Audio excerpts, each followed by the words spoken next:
Hello everyone and welcome back. This is George Needlord 10 here, back with some more Gossip Victory NIKKE. Hope you all are having a fantastic day. And last time when we were in NIKKE, we had completed story 1 of the summer event, Boom the Ghost. So now we're going to see about going into story 2 of the event. I shall proceed in that direction. And last time where we left off with the story of the event, more or less, it kind of ended with pretty much the reveal that the ghosts in question aren't real ghosts, but they are instead holograms, essentially generated by the AI systems of Utopia. And also, apparently in that image that Rappy showed Dorothy near the beginning of the story, apparently in said image was Pina, a once live friend that Dorothy used to have back in pretty much during the time frame of the story Overzone, which at some point I should see about doing in the archives. I got plenty of film to do so, but more or less we're going to continue with story 2.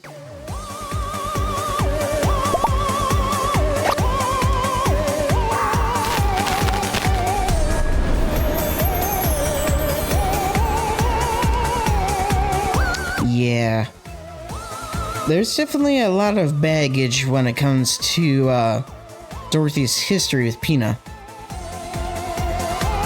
Alright, so for ward boosters, we'd get 60 apiece for Elg and Dorothy with a summer variant. We get 40 for Rappy, 40 for Tuve, 30 for Sentient Yan and Freema, and then 20 for Delta and Rappy.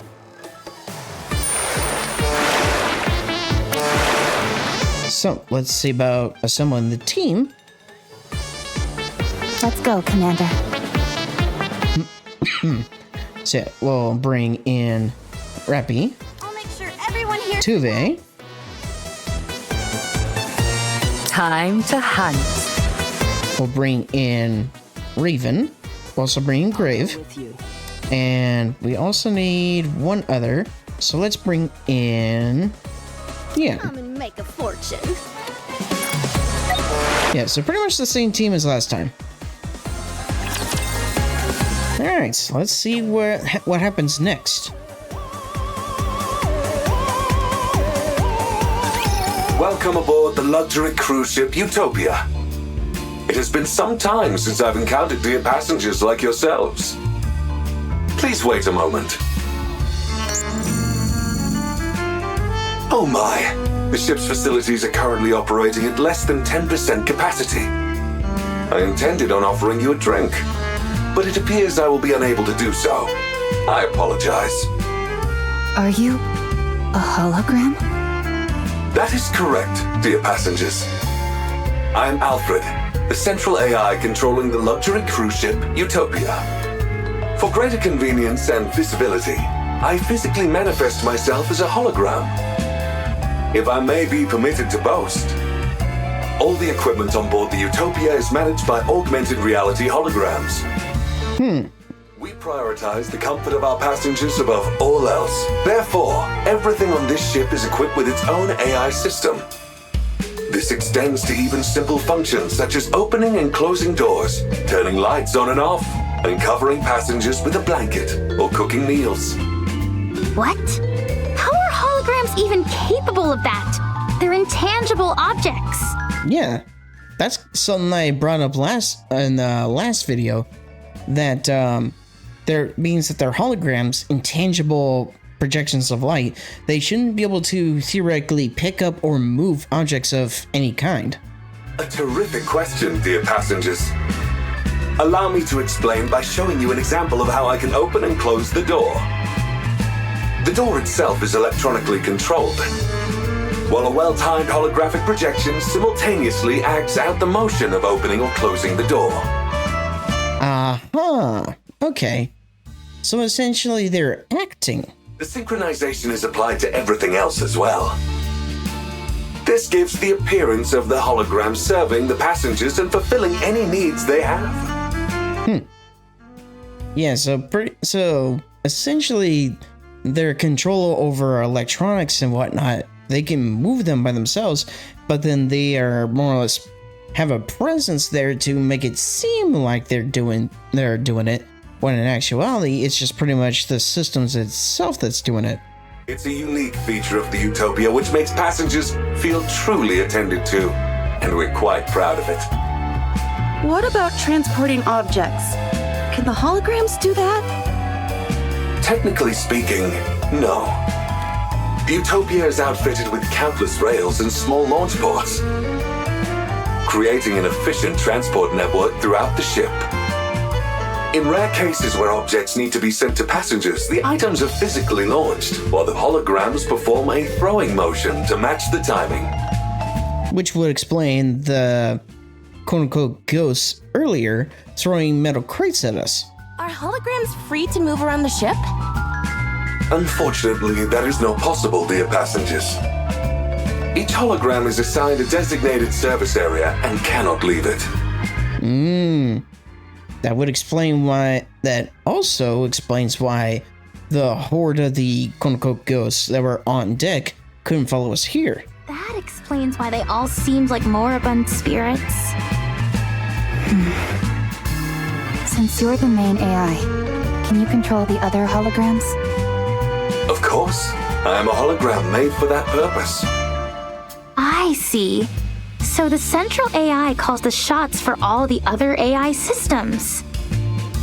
Could you possibly do something about the holograms crowding around the lower deck? Those are the holograms in charge of maintaining and servicing all facilities aboard the ship. They are meant to assist passengers, so if you need anything, do not hesitate to reach out to them. They were throwing steel crates at us. Surprising. They made a complete mess of all the merchandise out of range, too. Pardon? Oh, I see. It seems there might be a minor glitch in their programming. I will ensure everything returns to normal shortly. Please, wait a moment, dear passengers. Are we finally rid of the ghostly menace? How many times do I have to tell you? Believing in ghosts is for children. There seems to be a problem, dear passengers. I am being denied access. So, what do we do? I apologize for the inconvenience, but you will have to use the ship's facilities manually for the time being. I will work on resolving the issue as soon as possible. The problem is not about using the facilities, it's that these things are attacking us. They hurled steel crates at us. Are you sure they did not mean to offer it to you as a gift? Yeah, they didn't. No, they flung it with full force, intending to hit us. Exactly. So you got some issues to fix, Alfred. They were clearly trying to kill us and screaming death curses. I don't know about that last part. They didn't say anything like that, but they did intentionally throw the crates at us. Did I click a second box? Nope. Okay.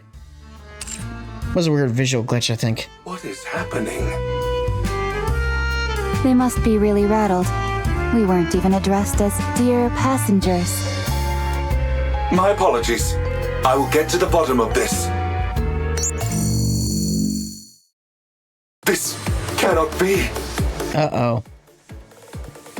The Utopia is no longer a luxury cruise ship, but a hellish ghost vessel. A hellish ghost vessel? But none of them are ghosts, so how the heck would he know? So, that's definitely, that's definitely perplexing.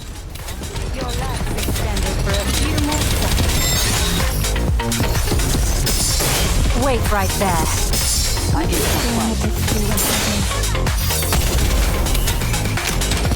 The way I figure it, I'm thinking some sort of third party has more or less hijacked the systems aboard the ship and that in turn pretty much affects the other hologram ghosts. Daily lives. Cinderella will be waiting for us. Like, in a way, I'm kind of thinking that the systems on the Utopia essentially got hacked, but Each not area sure. of the Utopia is managed by high-tier holograms. The chef, Sisley, responsible for all the ship's cuisine. The repairman, Fixie, handles maintenance and repairs. The maid, Neety, tends to the bedding and ensures the ship maintains a welcoming atmosphere. The merchant, Celsi, overlooks all of the shops and their merchandise. The safety management officer, Detaily, handles safety on board. The names sound a bit childish, don't you think? Simple names appeal to both children and adults, dear passengers. These high-tier holograms each oversee numerous low-tier ones. But now that all the high-tier AI systems are broken, the regular ones are acting on their own. This entire situation is due to the fact the high-tier holograms are not properly directing the others. Can't you tell the high-tier holograms what to do? Normally, yes, but remote access is currently disabled. That's not good. Is there any other way? If we physically connect my hologram emitters to their emitters, I will be able to return them to normal. Go figure. It always comes down to having to do things manually. All right. We'll take your emitter and connect it to the high-tier holograms emitters. Once we do that, you'll be able to fix them? Absolutely, dear passengers. Alec? Now that we know the ghosts are holograms, can we just ignore them and carry on with the mission? We came here to conduct research for my book. I mean, to investigate the ship's power source. We can't do that. If the ship isn't functioning properly, any investigation would be meaningless. That's right. This is an important mission, so we need to be extra cautious. Yeah, totally. I just said that as a test, to make sure no one was getting sidetracked. Anyway, it feels like we've jumped out of a ghost story and into sci-fi. Yeah, kinda. I'm just glad that we're not dealing with the supernatural. What do you mean? There's no such thing as ghosts, Commander. Only those with weak minds believe in such things. You changed your tune awfully quick. There's no time to waste. Let's move out. I'll take point.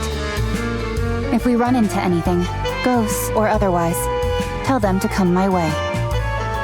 Nothing can stop me. Whatever you say.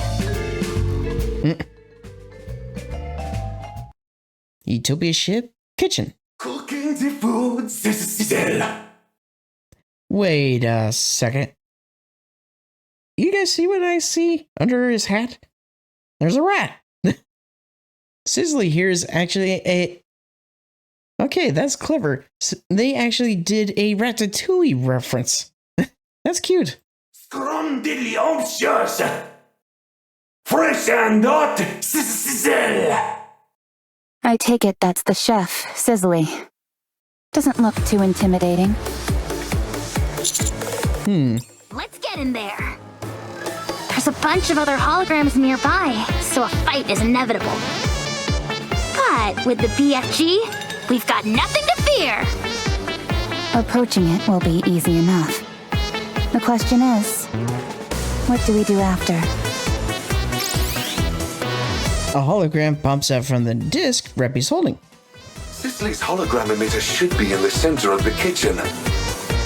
If you establish a wired connection between it and my own emitter, I will be able to restore Sisley to normal in no time, dear passengers. Okay, I'm going in. Alec charges forward and Rappy and I follow. A horde of holograms notice us and attack.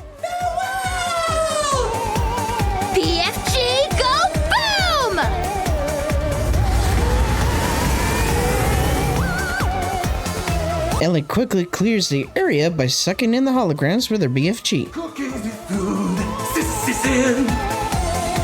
Fresh and hot, sizzle. So the big boss finally appears. Sorry, but you're no match for the BFG. Ellie commences battle with Sizzly. Meanwhile, Rappy and I sneak toward the hologram emitter on the kitchen floor. Have you got it? Connected. Alfred. Commencing repair at once, dear passengers.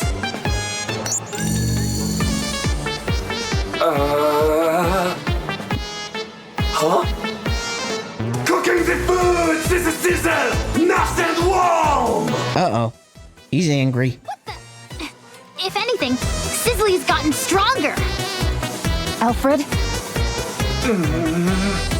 I'm unable to access the emitter. Of course. Go figure something would have to go wrong. The command systems. How can this be? Scrumdiddly-on-toes! Last meal.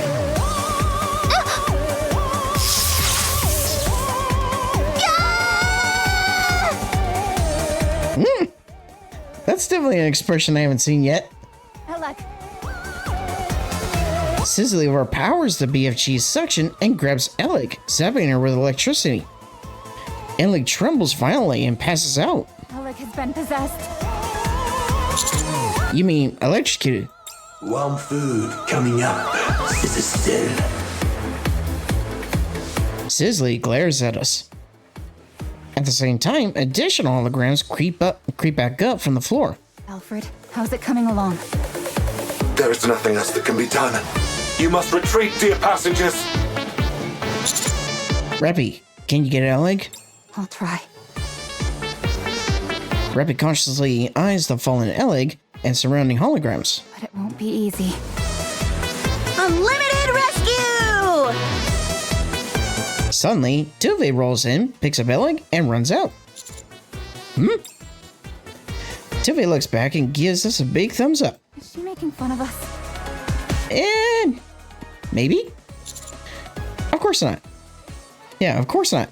It's clearly a sign telling us not to worry. Now, fall back. Roger. Oh, field change again. Treating the injured Alec. Yeah. Given that the ghosts are made out of electricity, I'm surprised that didn't happen earlier. That. Okay, there's two ghosts here in the kitchen area, effectively playing, or at least one, effectively playing kind of a paddle ball with itself. That's actually kind of cute. Oh, there's Needy, the maid ghost I was mentioned. That must be Fixie.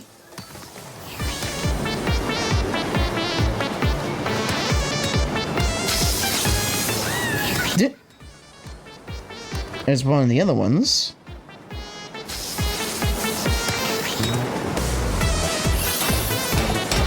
Oh, back to story 2.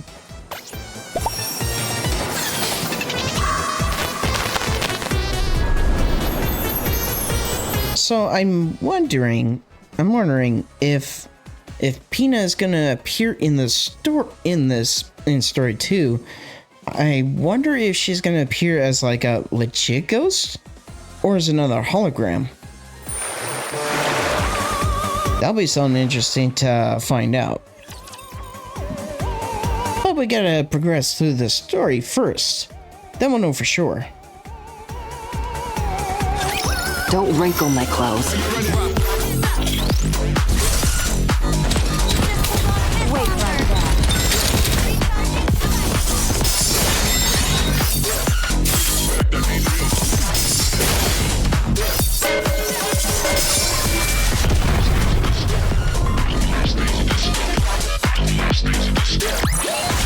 Commander, the disruptive elements have been removed. May we continue our date now? She was electrocuted pretty badly. None of her functions were affected too badly, but any longer, and it would have been a different story. Forget about malfunctions. Her brain would have been fried. Holy crap! You mean I could have died back there? Well, yeah. Enough electricity can kill a person, so it wouldn't be much different for NIKKE. Yes.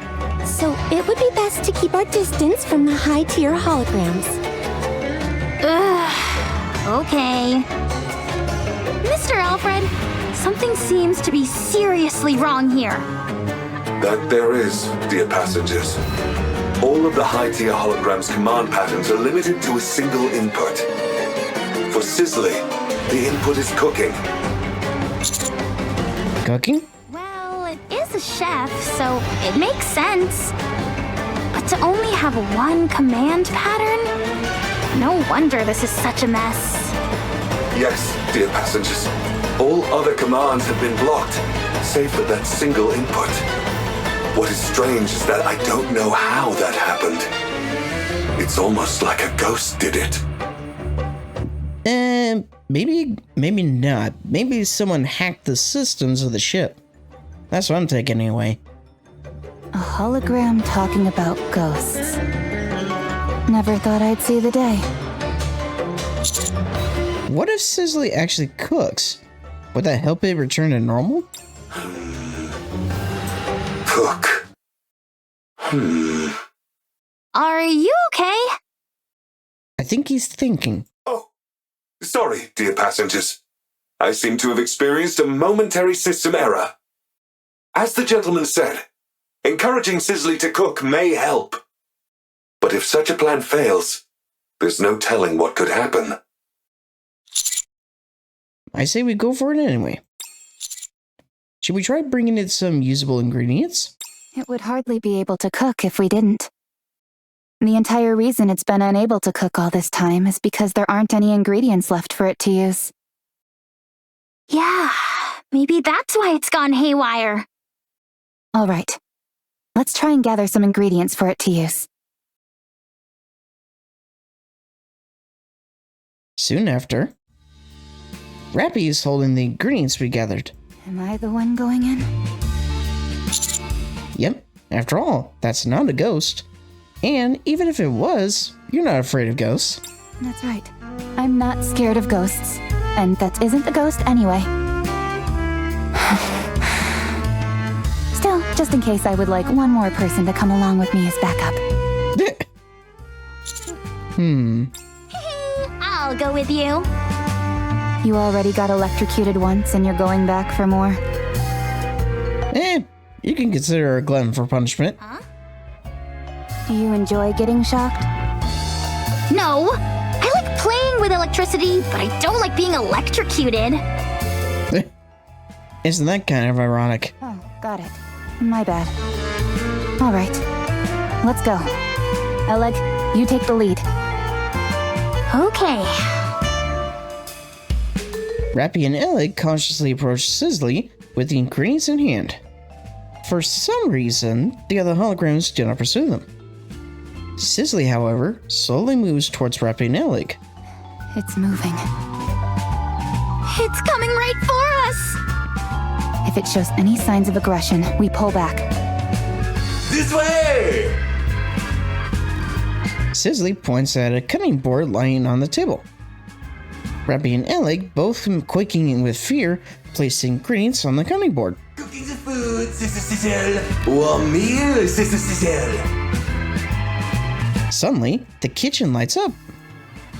The other holograms set up tools, ignite burners, and start boiling water. Sizzly starts to move quickly and begins cooking. We silently watch Sizzly and the other holograms glide about as if in a well-coordinated dance. Soon after, the dazzling display of cooking is finished. An array of plates are laid on the table for us. Eat up while it's still warm and sizzling. A delicious meal for you. Looks a bit plain to me. Are we going to try it or not? I'm a bit hesitant. As a survival expert, I'm well trained in differentiating what's edible and what isn't. I'll try it first. How do you determine what you can and can't eat? I think we could take the starfish situation as an example of that. The fact that she tried to eat said starfish and then proceed to make fresh chum over the side of the boat. If you eat it and get sick, it's not edible. If you eat it and you're fine, it's edible. You can't exactly say that for everything. Case in point, poisonous mushrooms. Because you could essentially eat it and nothing would happen, but then you'd effectively get either really sick or potentially die from the poison later. So that logic doesn't work 100% of the time. A most reliable method indeed. All right, here I go. Tuve moves towards the table. The holograms pull out a chair for her, then push it back as she sits down. As she sits down. The cutlery has already been placed where it is easily accessible. What remarkable service. All you got to worry about is eating. A delicious meal for you. All right, here goes nothing.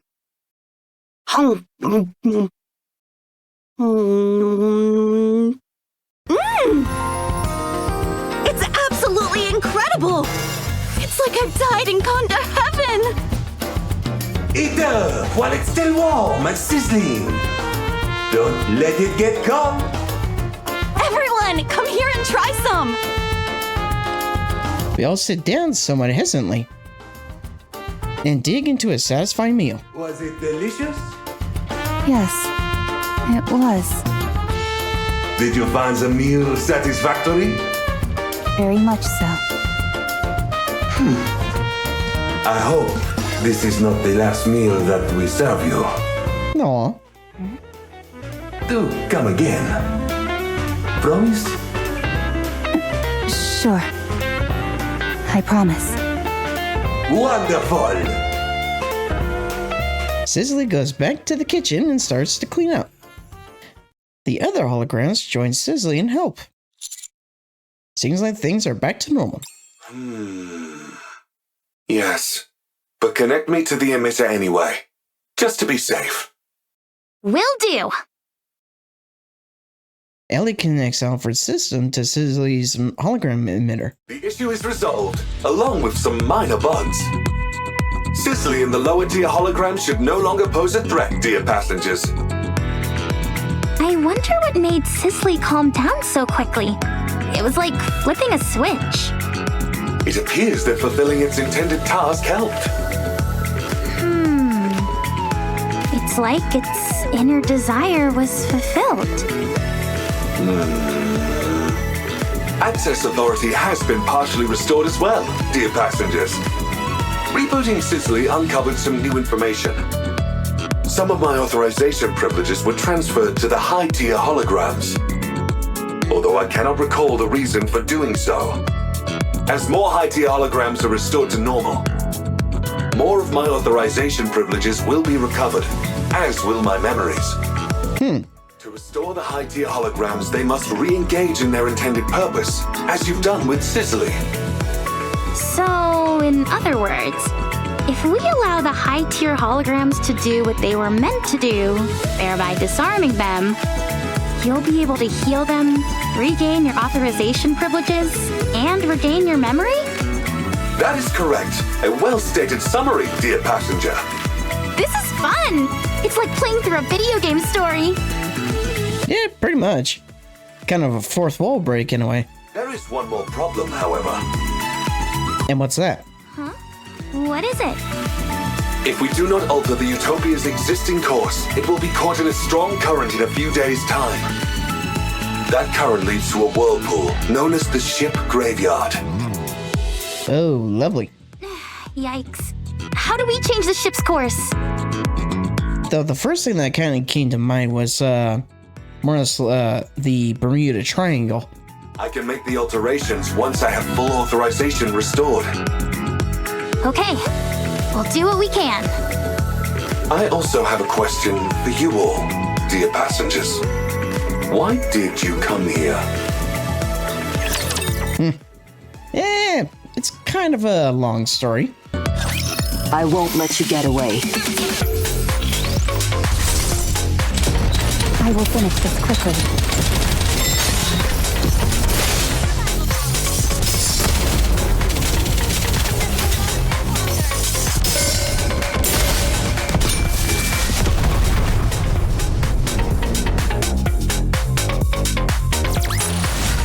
Is that the best you've got? You've got to be kidding me. I see. In order to investigate the power source of the Utopia, I must access the energy source data. Unfortunately, I currently lack sufficient clearance to do so. Once I have regained full authorization, I will be able to access that information. I will also be able to control the Utopia and change course before we are swept into the current. A nice and clear goal. I like it. Let's commence Operation Enlightenment! The closest high-tier hologram from our current location is Fixie. Fixie. Its role must be to bonk passengers on the head with a wrench. In what world would it do that? It's a hologram responsible for maintenance. In that case... Yes, I'll take charge. Since it involves maintenance, I'm the right person for the job. Good. That feels reassuring. Let's go. Must fix, but don't know why. If it were fixed, no one would have suffered. Fixie is so dumb. Fixie doesn't know anything. Poor guy. Not exactly what I was expecting. In these types of cases, there's usually something broken that needs to be repaired.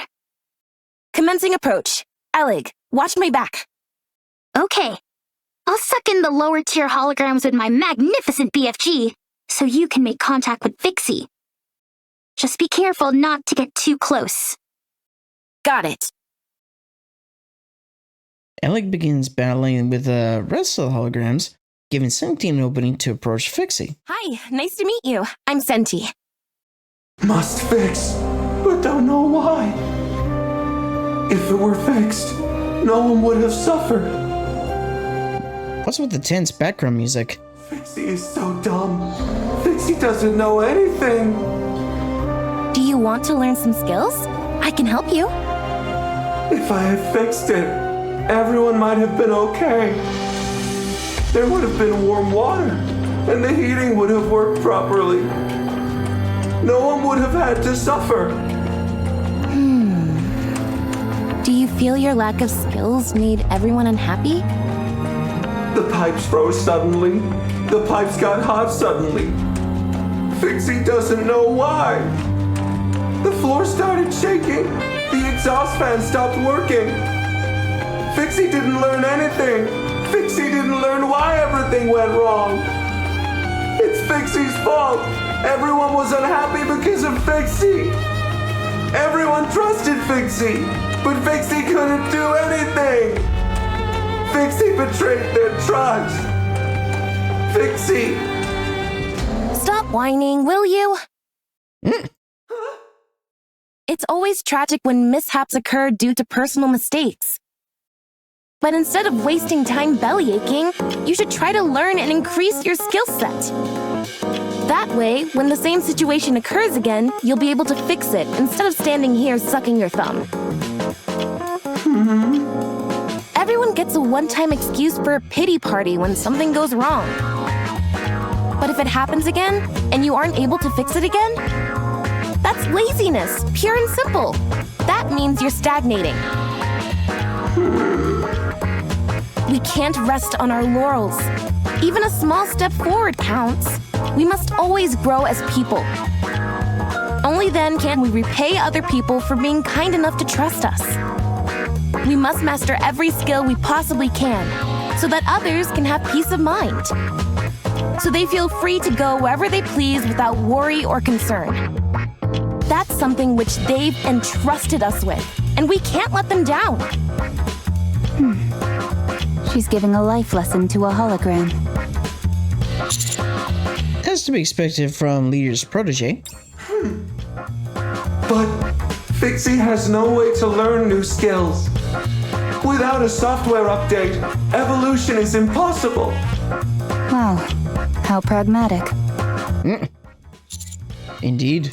Don't worry, I'll impart all my knowledge to you. I'll show you all the latest technology that the Ark has to offer. You're going to teach Fixie skills? You're going to help Fixie? You bet I am. Your crash course starts now. 2 hours later. No, not like that. Use your hands for that, not the electric drill. We mustn't rely on machines for everything. Okay. No, that's not it. You can't just rely on brute force. Okay. As Fixie gets a personal lesson from Senti, even the lower tier holograms gather around and watch Transfix. Another 2 hours later. We've still got a long way to go. You need to memorize the revised edition of welding reactions. Okay. After that, I want you to read this dissertation on stress and weight distribution for various materials. Okay. Is it just me, or is Fixie speaking differently? Not only is it picking up knowledge, but it's adopting Senti's way of speaking. Impressive.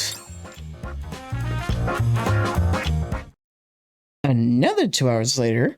Phew, that should do it. How do you feel? I'll build everything you need. Saw teeth, entire buildings, you name it. I can make it for you, and fast. And now he's quoting Senti. I like the confidence. This isn't Fixie. This is Senti 2.0. Exactly. Its emitter, Mr. Alfred? I already conducted the necessary repairs while it was learning new skills. I did not encounter any resistance. So was all that waiting we just did a waste of time? Maybe? Not necessarily, dear passengers. I wanted to help it rid itself of guilt. Well, now that that's settled, why don't we move on? Oh, field changed. The high-tier hologram has been repaired successfully.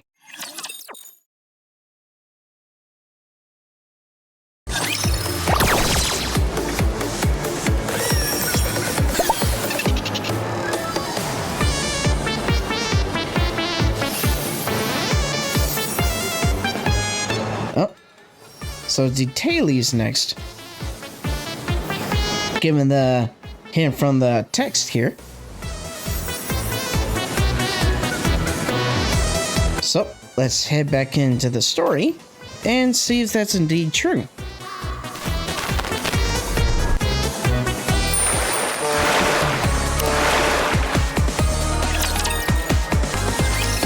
Sooner I can wrap this up, the sooner I can leave. I will finish this quickly. Your life extended for a few more seconds. Wait right there. Reloading.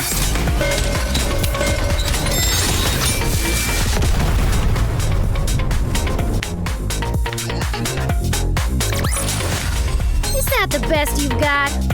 You've got to be kidding me.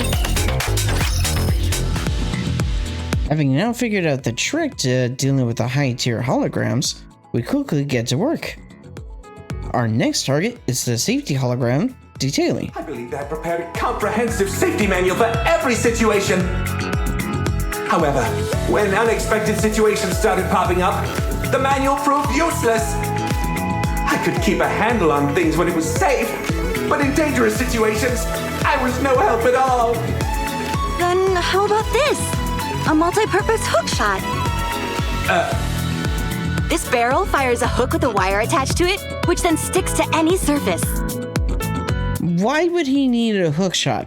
It's perfect for a quick escape when you're in a jam. Once you've fired it and it's attached to a wall or a ceiling, does the wire retract? Huh? No, why would it do that? The whole point of the hook shot is to get you from one spot to another. I mean, have you not seen the hookshot from, like, say, Ocarina of Time, for example? You hook onto a surface, and then Link gets pulled via the connection to wherever you hook to.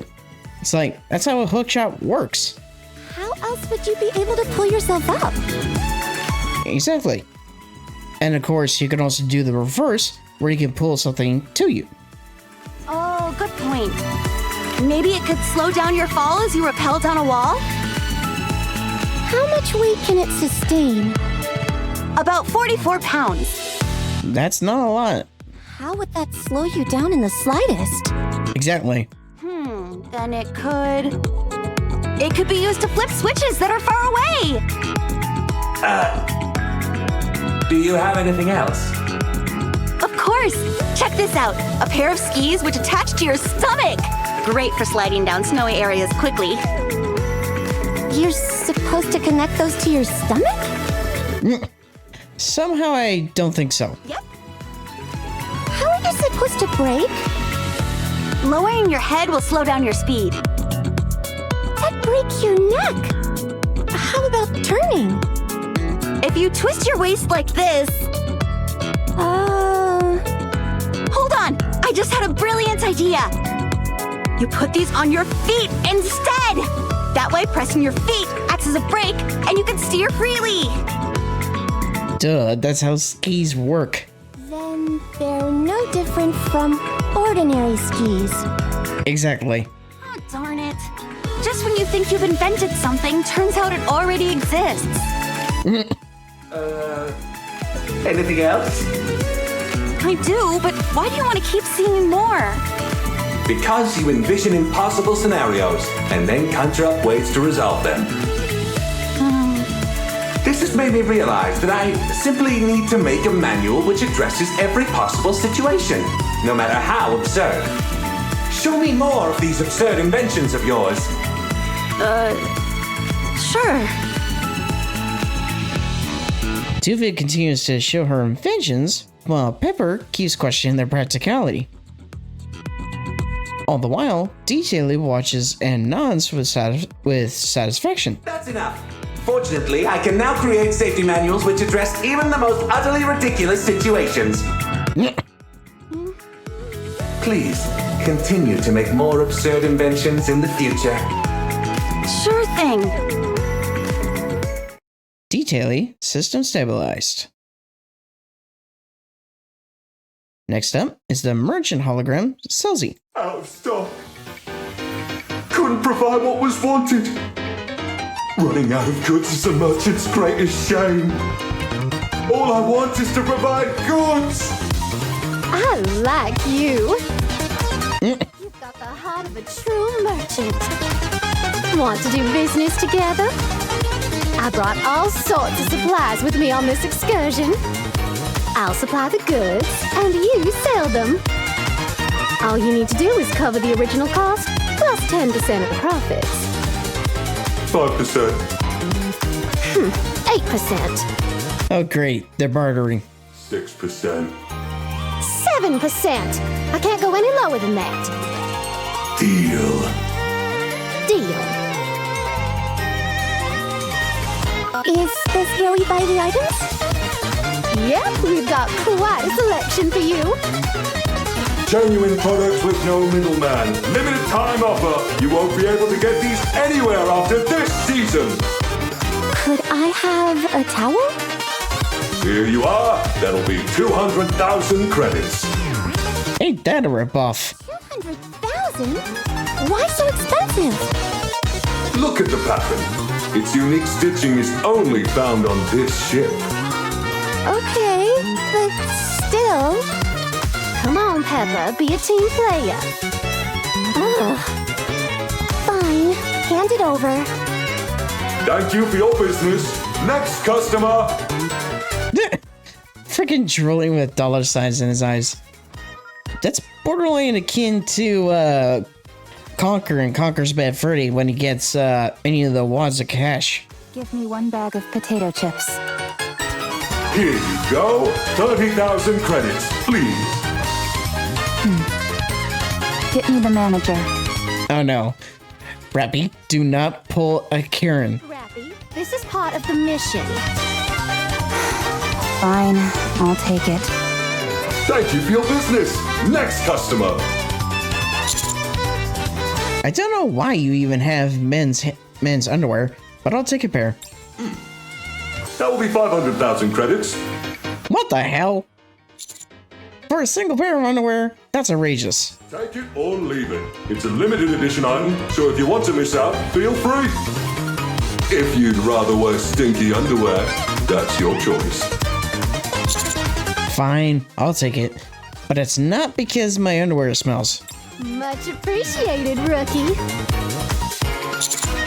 This is highway robbery. I should have realized this was gonna be bad when it agreed to Jan taking 7% of the profits. Yeah, pretty much. Well, Salesy, how are you feeling? I'm satisfied. This feels like a dream. I'm selling goods and earning money. I'm so happy! You and me both. You both make a great team. Do you know what a merchant's dream is, Rappy? To make money? It's to buy cheap and sell high. That's right. Nothing beats a good profit margin. Yeah, that's probably the mentality when it comes to scalpers. I'm liking you more and more, Salesy. Let's take some more people for a ride. Oh, great. You bet. Only after we are bled dry by two shameless merchants operating under the guise of fixing the hologram, does Salesy return to normal. Oh man, I got taken the cleaners. Yeah, we all did. Litter's gonna kill me, spending all my money like that. Don't worry, I'll return everyone's money, minus the market price of the goods, that is. God damn it. Really? You didn't actually think I'd run off with all that money, did you? Knowing you, there was a chance. A little. Yeah, exactly. It may not seem like it to you, but I don't cheat people. I don't know, those prices that you two came up with would say otherwise. Any merchant worth their salt shouldn't be greedy. Shouldn't be greedy. With those price points, they were greedy. Like, what the hell are you talking about? All they need is to make a fair profit, nothing exorbitant. At least, that's how it should be. Yeah, exactly. You just proved my point. Anyway, we're all done here, so that leaves only one, yeah? Correct, dear passengers. Let's finish this. Mr. Alfred, have most of your memories returned now? Much has been recovered, yes. I see. I hope you regain the rest of them soon. As do I. The sooner I can wrap this up, the sooner I can leave.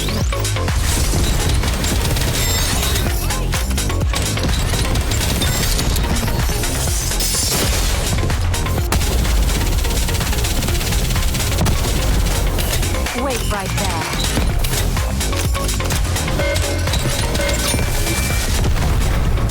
There we go. We did it! We survived! Utopia ship, bedroom. The last high-tier hologram is NIKKE. It is the maid responsible for tending to the bedding and ensuring a welcoming atmosphere on the ship. The bedrooms are its designated area. So that may have been one of the ghosts that Freeman encountered earlier. I've seen it. Sleeping on sofa. It talked to me. Yes, that is very likely, dear passengers. Its primary function is to ensure passengers sleep comfortably. Since it is unable to provide that service, it is likely waiting in the bedrooms for passengers. Sofa uncomfortable. Couldn't sleep. You're supposed to sleep on the bed. Prefer sofa. Is Miss NIKKE alone? There doesn't seem to be any lower tier holograms around. Yes, too many holograms would disturb passengers' sleep. NIKKE is quite unique in this regard. In some ways, it has the most important role on the Utopia. I see. I go sleep? If you would, please and thank you. I'm sleep expert. Yeah, that's kind of an understatement. Frima languidly saunters over and lays down on the sofa.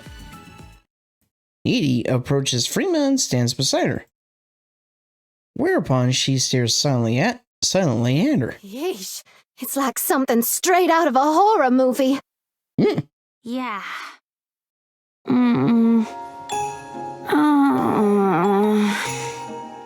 As expected, uncomfortable. Can't do it. Having trouble falling asleep? I did not expect a male voice from Yeti. I kind of expected a female voice. Yes. If it's not a disturbance, may I help? It kind of sounds similar to Alfred. Okay. Certainly. Yeti proceeds to move quickly but calmly. It turns on soft music and lights an aromatic candle. It brings over a warm comforter and dims the lights, bathing the room in a lambent glow. The atmosphere is infinitely more peaceful than it was before. Even I feel relaxed just being there. Comfortable. Is there anything you would like to confide to me? Confide? It could be anything. Something you regret, or a memory of something that you cherish. Whatever you wish to say, I'll listen.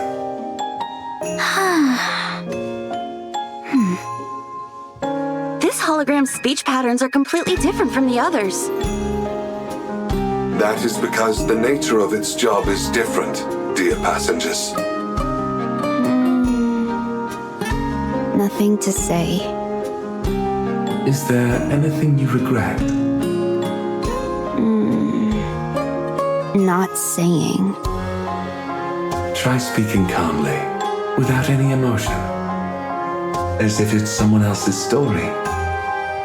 It will help you sleep better.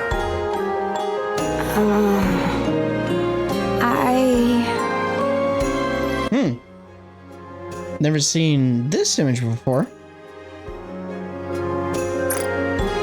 Before hard life. Hints about her past? And yet, you're still here. That's very impressive. But life too hard. Many people hurt. That's unfortunate. When I try, things go wrong. Try harder, only worse. There are times when things just don't work out. Friends tell me, stay still, don't do anything. So I don't. I just sleep. Don't hurt anyone. No one hurt me. Satisfied.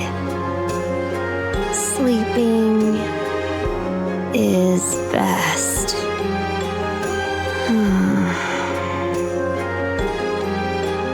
Frima drifts off.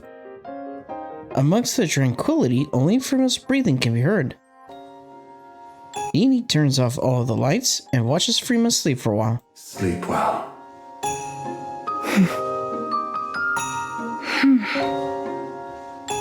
Mr. Alfred. NIKKE appears to be functioning properly to me. That it is, dear passengers. Does that mean you've fully regained your memories? And your authorization? I have, but not all of them. Should I ask it, Elec? No, I'll ask. Mr. Alfred? The Utopia is more than a luxury cruise ship, isn't it? The Utopia was a ship meant to help its passengers sail into the next life. Isn't that right? The luxury cruise ship, Utopia, is a vessel that set sail 2 years after the first Rapture invasion. Huh, really? At that time, the ocean was safe from Rapture attacks. However, the goal was not survival, but to provide an environment to face the end of one's life without fear. Just like at the amusement park. I heard many people made that choice back then. The Utopia was outfitted with all manner of accommodations, as well as top-class facilities. AI holograms were provided to ease the burden of the crew. Every day, there were parties and events. A true utopia. But the supplies lasted 1 month. They were never meant to last longer than that. After the final opulent gala, the Utopia switched to minimal power. The final choices of the passengers varied. There were those who chose to enter eternal sleep, and there were some who resisted, angry or saddened by the destiny foisted upon them. Eventually, however, the end came for everyone. After that, I gathered all of the passengers and drifted around the ocean until the power ran out. That is when you all came along. These high-tier holograms weren't here originally, were they? That's correct. I oversaw all aspects of the Utopia myself. That explains why you'd regain more memories every time we interacted with them. I thought that was odd. That means these high-tier holograms are fragments of yourself. Precisely. I helped the passengers in various ways at the end. I tried my best to provide the perfect last meal. I hoped they would get the most out of the facilities until the very end. I wanted to make sure there were no accidents, no matter what. Provide any and all items that were needed. And when they eventually met their end, I did everything I could so that they could face it without fear. But despite all my efforts, it didn't work out. Aww, poor guy. I ran out of ingredients and wasn't able to provide a proper last meal. Many of the facilities broke down. Due to a lack of safety testing, accidents were abundant. I didn't monitor the ship's inventory correctly, and thus wasn't able to provide many of the items passengers desired. When they met their end, it was with fear, and that's my fault.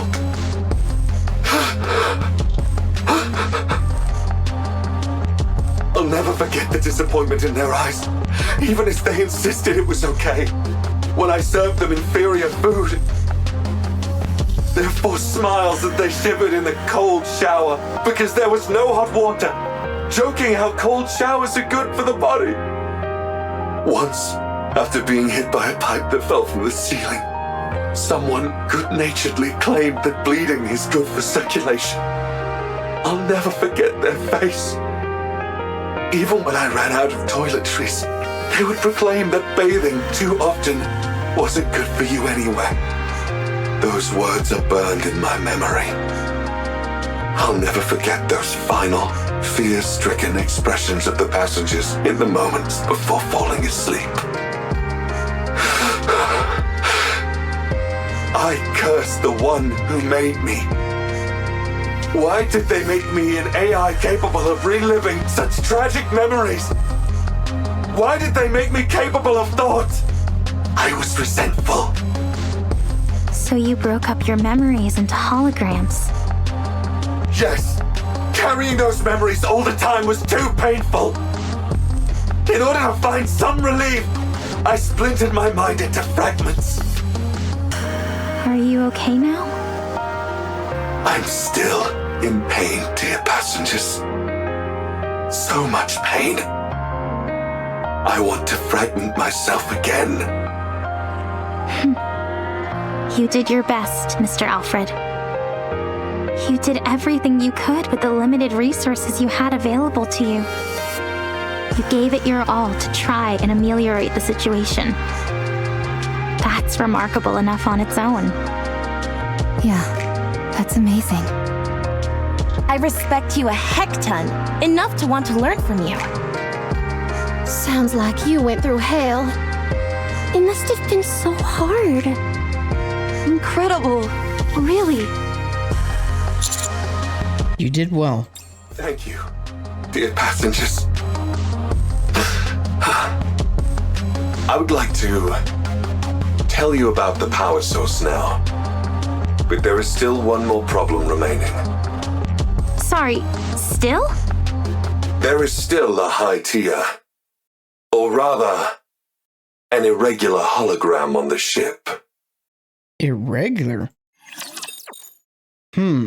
That sounds kind of, interesting / suspicious. Don't wrinkle my clothes.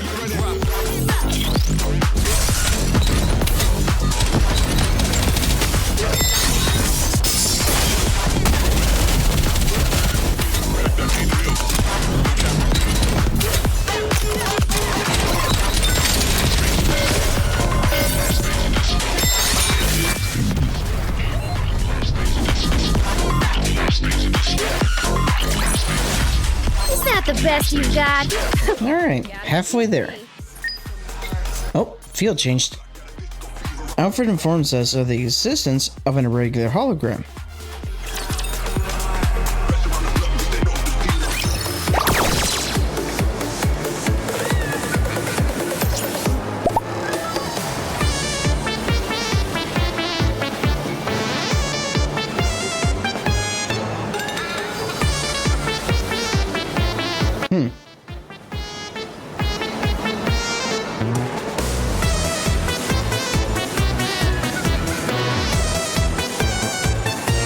So it'd be kind of interesting to see what this irregular hologram is like.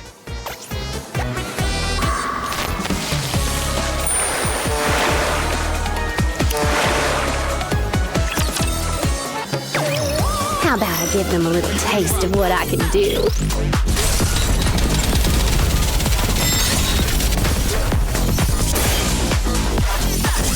You're just staring a bit too intently.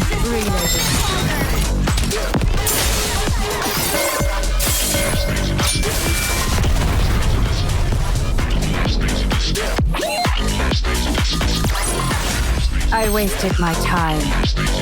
Moving on.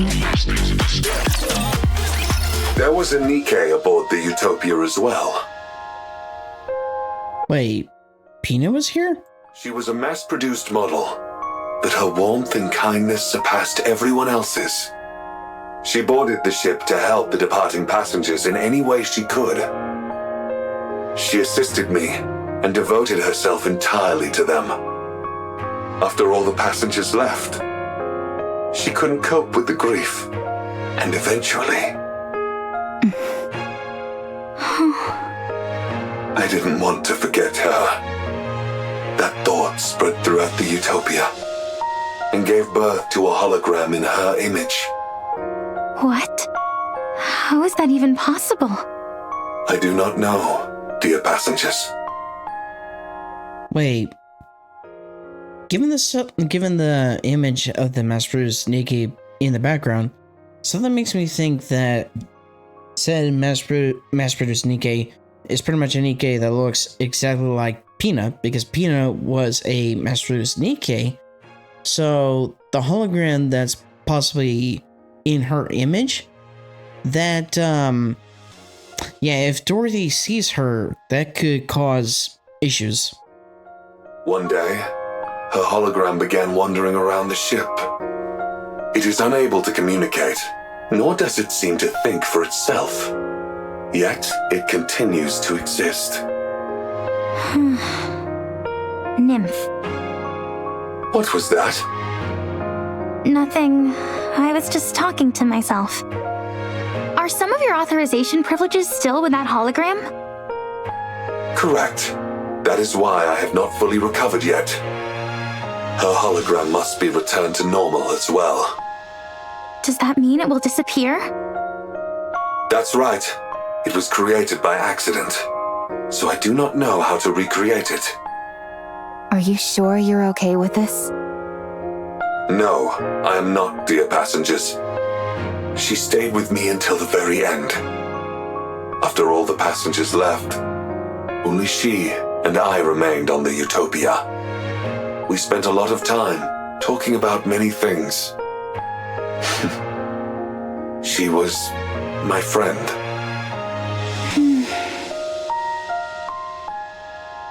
Alfred slowly looks at each one of us. The ship has already served its purpose, but it will not be your final destination. You are all alive, dear passengers. Help me bury those whom I still carry in my heart, and bless the lives of those still living. Do that, and I will bless you all as well. Please, help me give her an honorable send-off. The one which she deserves. Alfred. All right. We'll be sure to give her a proper send-off.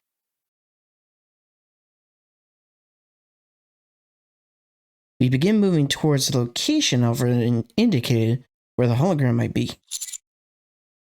How does a hologram manifest entirely on its own? It doesn't. It's impossible. Then does that mean... No, there's no way. No, it's not a ghost. I think. You could at least pretend to be certain for my sake, if nothing else. My best hypothesis is...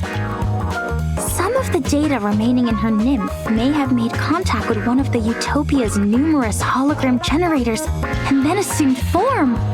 Or something like that. Yeah, that sounds logical. Is that possible?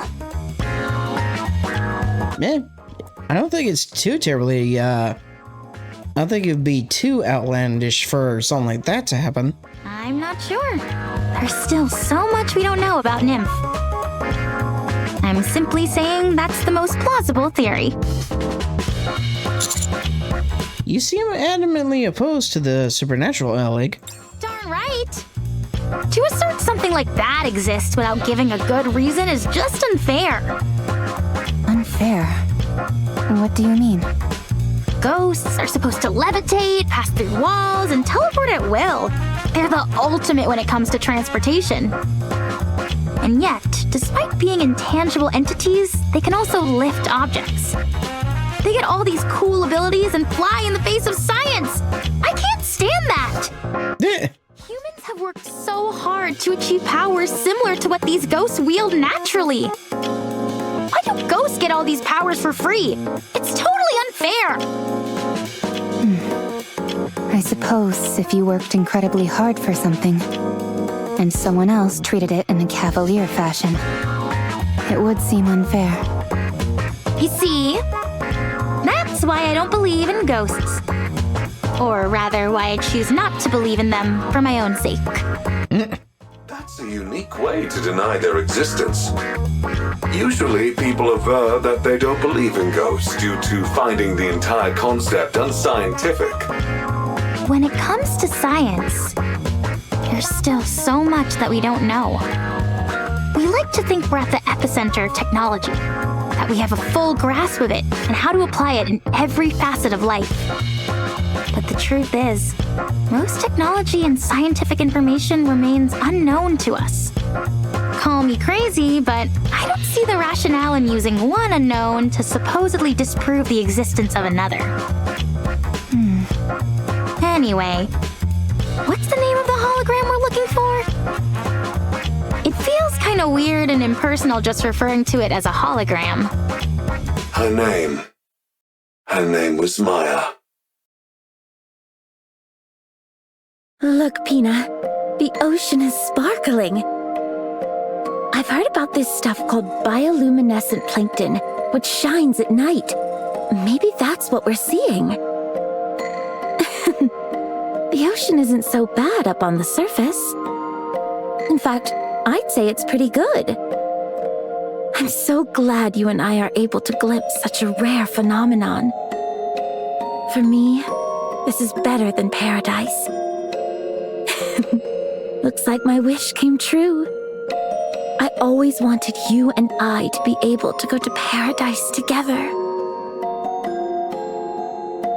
Dorothy looks at the face of the mass-produced model NIKKE, who gives a faint smile in return. Pina, let's never part again, ever. Let's always stay together. Right here, in paradise. Yeah, unfortunately, that's not Pina. That's Maya. And Dorothy, unfortunately, does not know this. She unfortunately believes that is Pina pretty much back from the dead. So, yeah, it's gonna definitely hurt to realize the truth.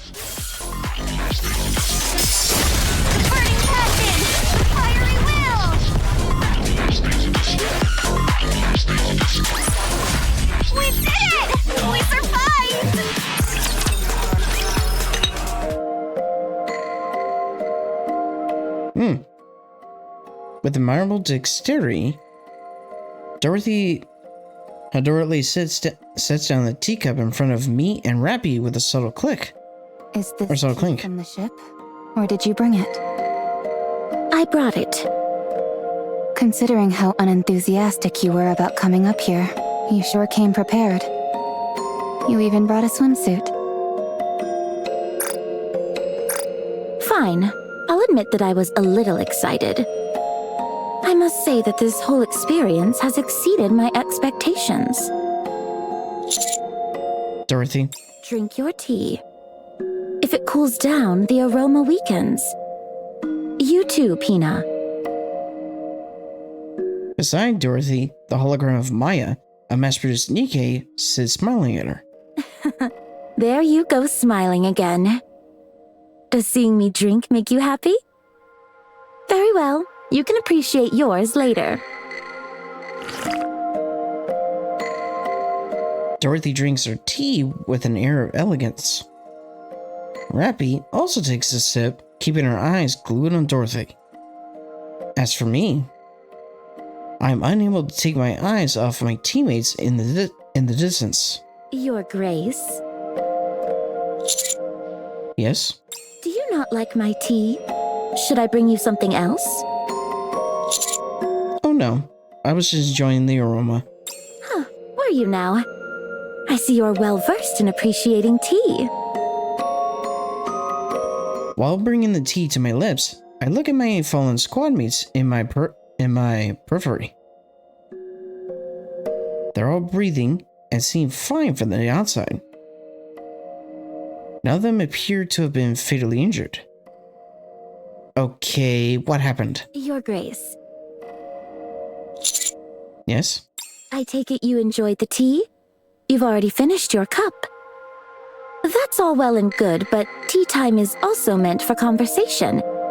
It would be better if you could match the pace of everyone else present. Oh, okay. Sorry about that. It all happened in an instant. We found Dorothy together with Maya's hologram. We approached her and tried to explain, hoping to retrieve Maya. You're saying you want to take Pina? Well, we're not exactly taking her. You mean you're going to kill her? That's not really it either. It's more... Whatever it is, it doesn't sound like it's a good thing. I have no interest in listening to what you have to say. Leave now. Peanut and I plan to have tea together. Elig, stop beating around the bush. And give it to her straight. That's easier said than done. I mean, look at her. Dorothy smiles while locking eyes with Maya's hologram. We may be in serious trouble. Enough of this. All right, Dorothy, here's the deal. Dorothy seems to barely move, but Yan is sent flying through the air before slamming to the ground. She's fast. If you approach, I will deem it to be a threat to Peanut and respond with force. Dorothy, that's not what... Pepper crumbles to the ground. I don't think reasoning with her is going to work. So, what then? I'll get close and grab her legs. I'll slide in and wrap myself around her waist. I'm confident I can do it. I hold arms. Okay, while you all do that, I'll use my BFG. Yeah. They tried to jump her, but they failed. Cinti, Tuve, Frima, and Eleg all collapsed to the ground. You guys really are incapable of whispering, aren't you? Just like in the boat on the way here. Why are you all being so cruel to Peanut? That's not Peanut, Dorothy. Don't tell me you two also. No. The commander and I came here for a cup of tea. Yeah. We've been wanting to relax for a moment, but didn't have any tea. Is that so? Then have a seat. I'm glad I came here. To be honest, when you first proposed that I join you, I scoffed at the idea. But I couldn't have imagined I'd run into Peanut here. I never thought I would see her again since she... Even so, I'm glad I can see her, even in this form. I'm so glad that she came to see me. Dorothy? What kind of person was Peanut? Peanut. She was...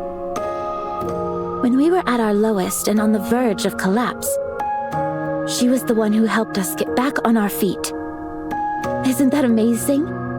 Even though she was a mass-produced model, her heart was stronger than that of a goddess. She was so strong. Someone who kept us steady when we were shaken. She was our savior.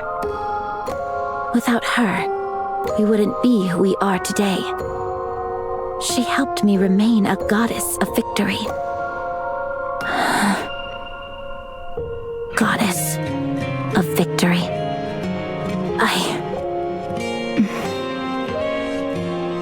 Sounds like she's someone very precious to you. Oh yes. Very much so. Just as you have Redhood, I have Peanut. Dorothy. You're not thinking straight right now. That's not Peanut. You need to snap out of it. Well, something tells me that due to her delusions, given her mental state, I doubt that she's going to listen to reason. But who knows? She might listen. I will finish this. Your life's extended for a few more seconds.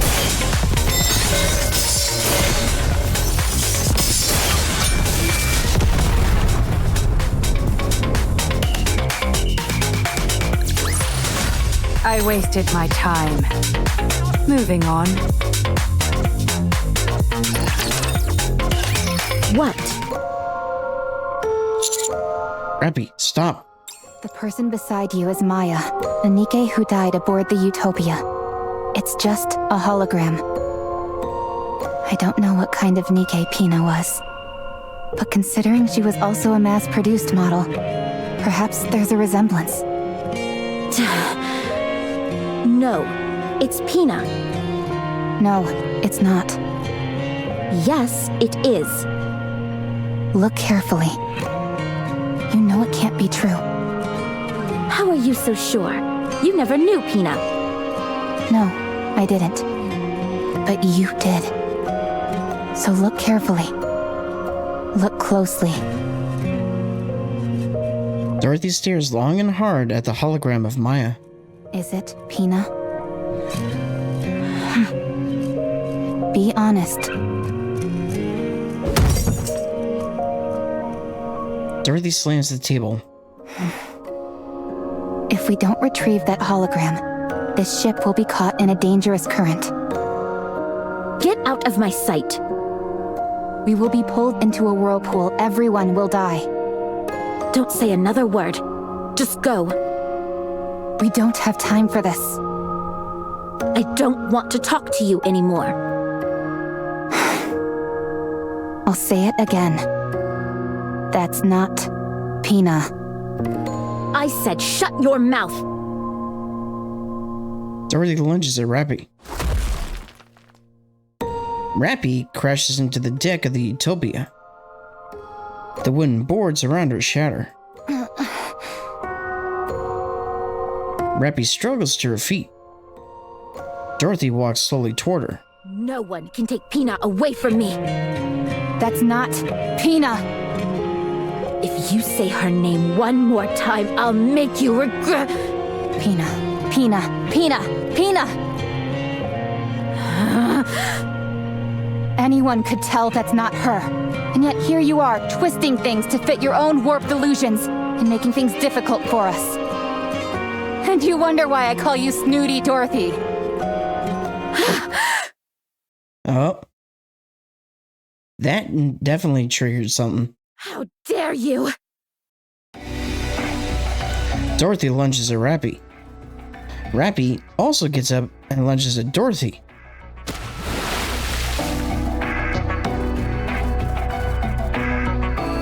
They collide into each other and fall into the pool. Yeah. They're pretty much both ready to throw hands at this point. Which is shallow and only knee-high. Both of them are unarmed. So they resort to their fists.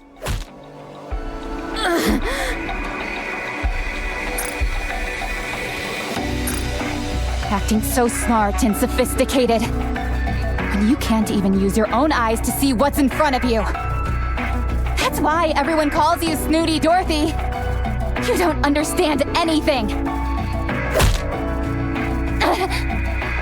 You've got to say a proper goodbye. You have happy memories to look back on. Stop acting like you know everything.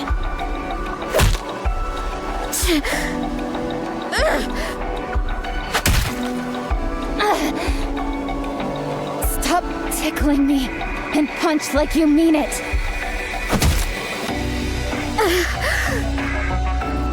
You may look different now, but you're still as weak as you ever were.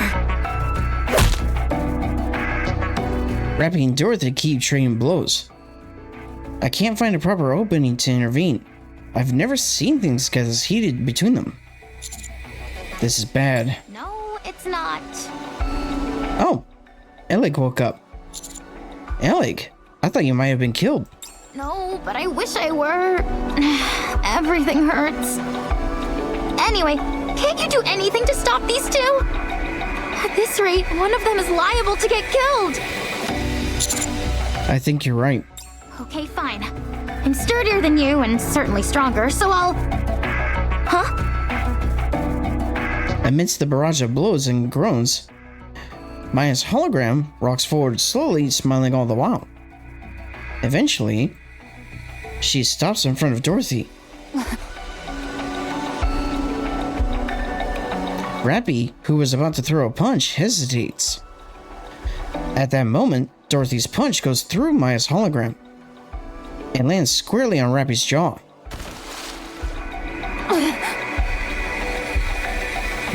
Rappy falls to her knees. Dorothy looks down at her coldly. I rush forward. No! I launch myself forward and wrap my arms around Dorothy's waist. Let go! Stop this. What are you doing? I said let go. Unlike the other NIKKEs, I can attack humans. If you value your life, let go of me. Such strength! You liar. Rappy shakes her head and regains focus. She glares up at Dorothy, who is towering over her. You knew. You knew it wasn't Pina.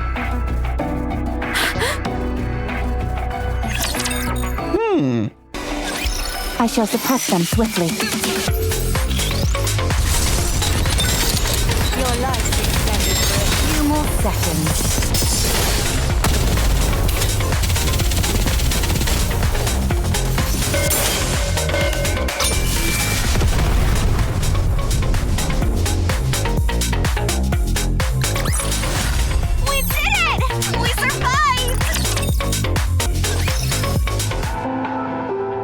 Rappy stands up and spits. A wand of saliva mixed with blood hits the ground. You knew. You knew it wasn't Pina. You knew it from the start, didn't you? I thought it was strange. Sure, you have a temper from time to time, but you're usually calm and sensible enough. Hardly the type to believe someone deceased had come back as a ghost to see you again. You knew, didn't you? I don't know what you are talking about. You kept going on and on about Pina. But when that hologram stood in front of you, you still threw a punch. True. Dorothy. Rappy's actually right, because if she was in front of her, or more or less, if that was truly Pina, then she would have thrown the punch. Then she wouldn't have thrown the punch. However, because apparently Dorothy pretty much knew from the start, she would threw the punch anyway. What are you doing? Or rather, what is it that you wanted to do?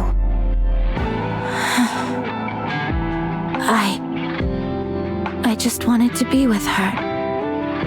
Yes, I knew it wasn't her all along.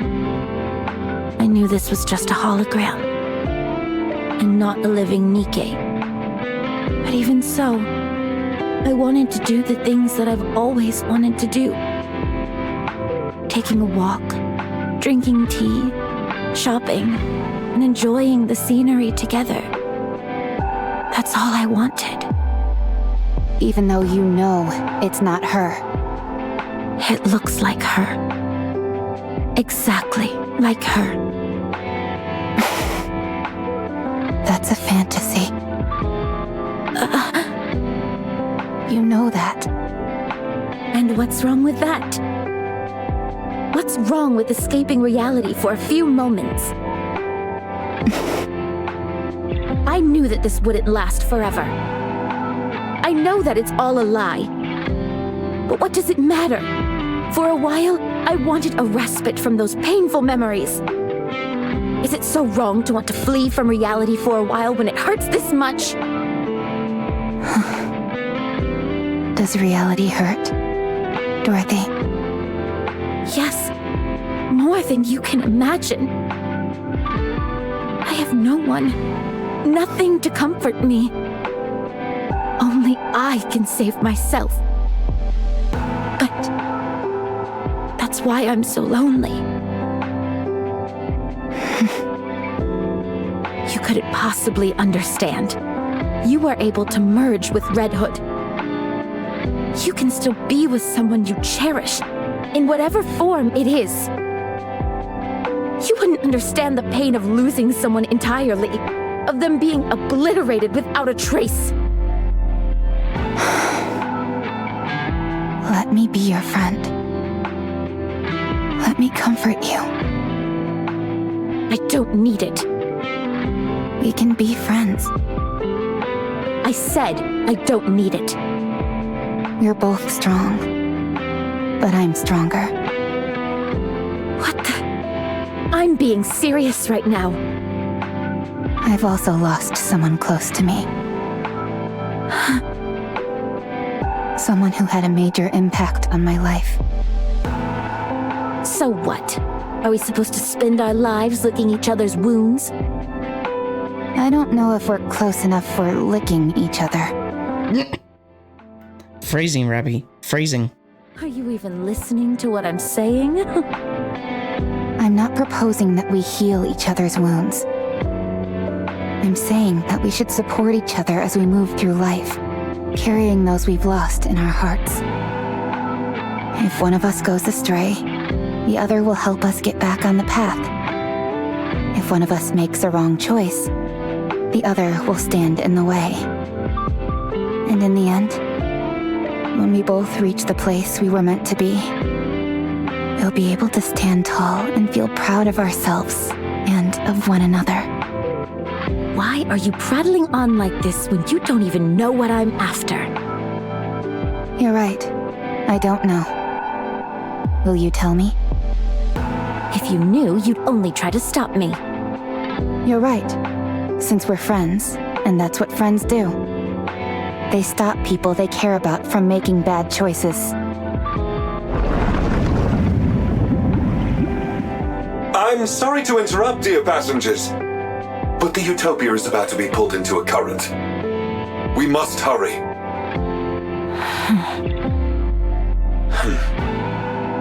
Eleg, please take care of Maya. Eleg is already standing before Maya's hologram. The muzzle of the BFG pointing straight at it. The hologram is smiling. Wait! The perfect time to kick back and relax. I will finish this quickly. For a few more seconds.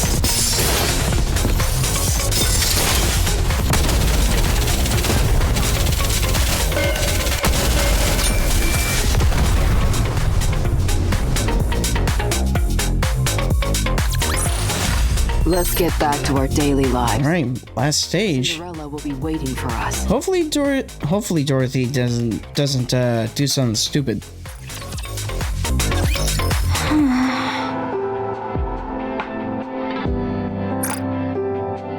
Eleg, we don't have any more time.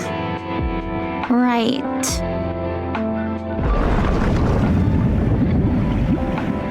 Wait! Please, wait a moment! I'm not ready! Eleg,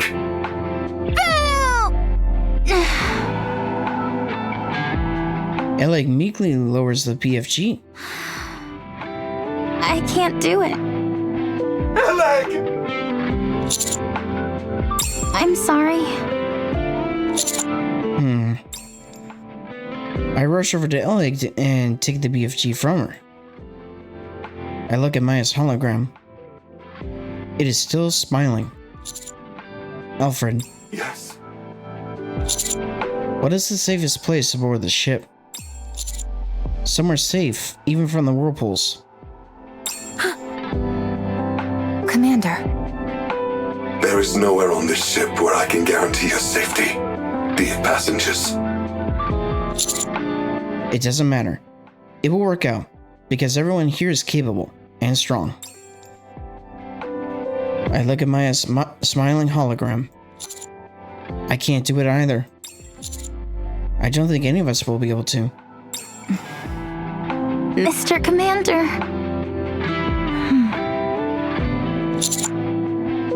Let's get some rest. This is going to be a rough journey.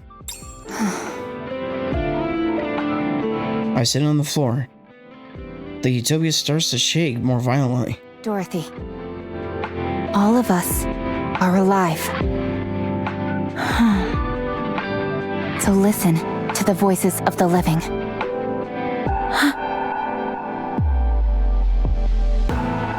They are no longer with us.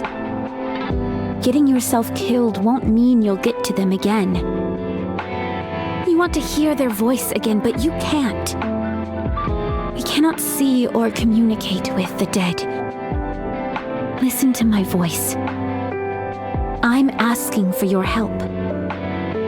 I'm right in front of you, living and breathing, talking to you. And I'm offering my hand. Take my hand, one that's living, and get up.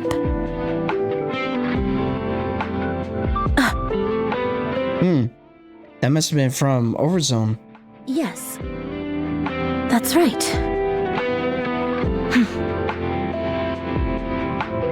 Dorothy approaches me. She holds her hand out. Give me the weapon. Are you sure? I'm sure. I'm the only one who can do it. I hand over the BFG to Dorothy. Dorothy holds the BFG and stands before the hologram. Dorothy.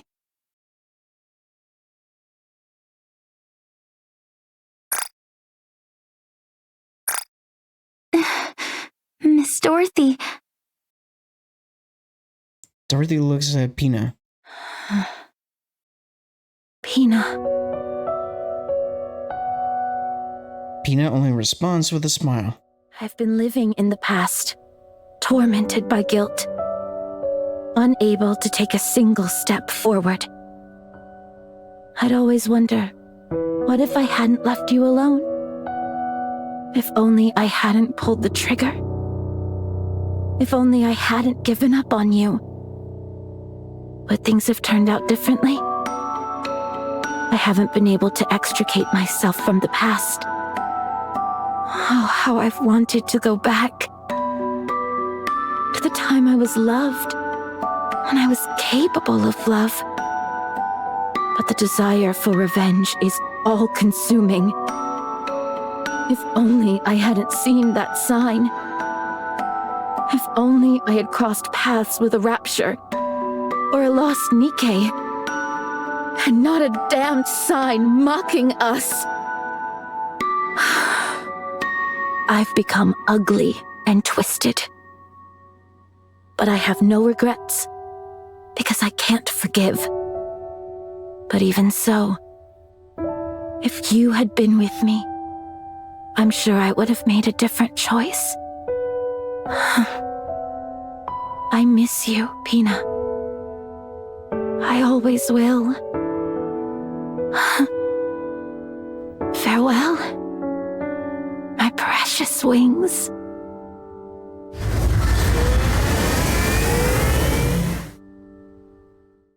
Pina disappears. And so does Maya. All authorization has been restored. Rerouting ship now, dear passengers. Abnormality detected in power source. It's a rapture. A massive one. What? The rapture has occupied the Utopia's power source. I cannot control the ship until it is removed. So it all comes down to a rapture, yet again. Rappy. Yes. Everyone, let's go. Dorothy. Yes? Can you go? Let's go. I need an outlet. Bad.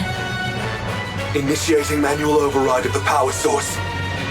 The provoked rapture will reveal itself soon. Please, head to the deck, dear passengers. Let's go. Deck of the Utopia. The once calm ocean is now churning. Before us, a massive rapture reveals itself and stares upon the ship. Kraken! It's huge. The core must be massive as well. Let's take this thing down quick. Dorothy, Elag. On it! Let's go.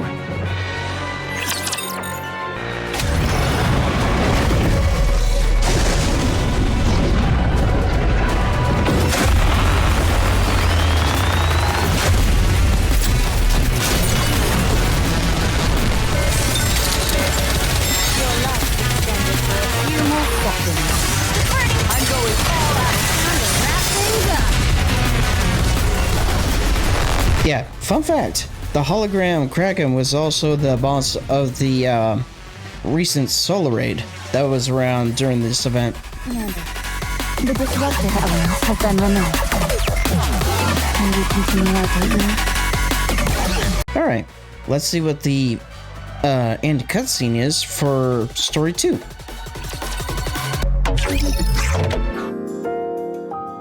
After taking down the Kraken, Dorothy doesn't come out of the room. The Utopia safely changes direction and veers towards safe waters. After salvaging the Kraken and investigating the body, Ellie quietly calls me and wraps me over. The Kraken's power source wasn't replacing the Utopias. For some reason I can't explain, the Kraken's own power source, i.e. its core, had become drastically overpowered. What do you mean by overpowered? Every machine is built with an output which matches its physical size. With the Kraken, however, its output far exceeded what would be suitable for its body. That means it had to expend that energy somehow. Why is that a bad thing? Isn't more energy a good thing? That's not always the case. Too much energy can put a strain on the body. Take you, for instance. Let's say you had the strength to lift 10 tons. Sounds great to me. The moment you attempted to lift that much weight, your bones would break and your muscles would tear. In other words, machines and living things alike need output levels which roughly correspond to their body. But this Kraken didn't have that. Therefore, it had to offload its excess energy somehow, and it seems it chose the Utopia as the outlet. That's how the holograms on the Utopia ship were able to remain functional, for better or for worse. If this had happened before all the passengers passed away, the outcome would have been different. But it's pointless to dwell on hypotheticals. So this Kraken was unable to contain its own power and went about indiscriminately expelling the excess energy. That's right. As far as I can tell, parts of its body became holograms simply as a way to burn excess energy. Any guesses as to why the output became so large? It's hard to say. We encountered something similar to this once before, but we never figured out the cause. I guess it proves that, once again, things like cores can't be trusted. Maybe I'm overthinking, but if time did this to the Kraken, what does that mean for the Ark, and how much time it has left? I thought dwelling on hypotheticals wasn't good. Oh, sorry, I got lost in thought for a moment. Anyway, the Utopia is running fine right now. We'll soon arrive at a point where we can return to the Ark. Good, that's a relief. Now the only question is, what are we going to do with the ship?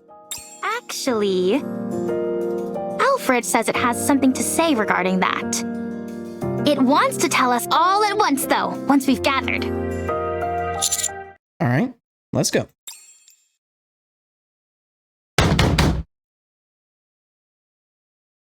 As we walk down the hallway, a loud bang on the door can be heard. Hey, what are you doing in there? I said come out! I would suggest refraining from violence, as it's hardly conducive to survival. How are you not pissed off about this? No one got hurt. All she did was knock us out. You say it like she did nothing wrong. Noisy. If you keep hitting the same spot, you're gonna break the door. Try knocking 10 centimeters to the right. Oh, thanks for the tip. Are you not coming out? So you're gonna beat us to a pulp and then lock yourself in your room? Don't you have any manners? What is all this ruckus? Oh, hey guys. Eon wanted to confront Dorothy for what she did, so she asked us to meet up here. Why didn't you call me? You didn't get hit by Dorothy. You're right, I didn't. That's because I used my words. She didn't even give us a chance to talk it out. Dorothy is probably going through a lot right now. So maybe we can do this later. I said, come out! The door opens. Dorothy stands behind it and stares at Yan. Is kicking people across the room a polite thing where you're from? I'm ready to throw you up and down this entire ship. And if you don't think I don't have it in me, try me. Come in. Dorothy turns around and walks into the room. We follow behind with no small amount of confusion. Inside, there are chairs and teacups prepared for each one of us. Dorothy sits with a dignified air and looks at us. What is this? Drink. Dorothy sips her tea. Everyone hesitantly takes a seat and sips the tea. This. Do you like it? I guess. But you call this an apology? Wow, the aroma is really nice. I've never smelled anything like it. Good. Better with cream. I wonder what plant this is. As a survival expert, I'm sure I can take a good guess. I'm not expecting much, but go ahead.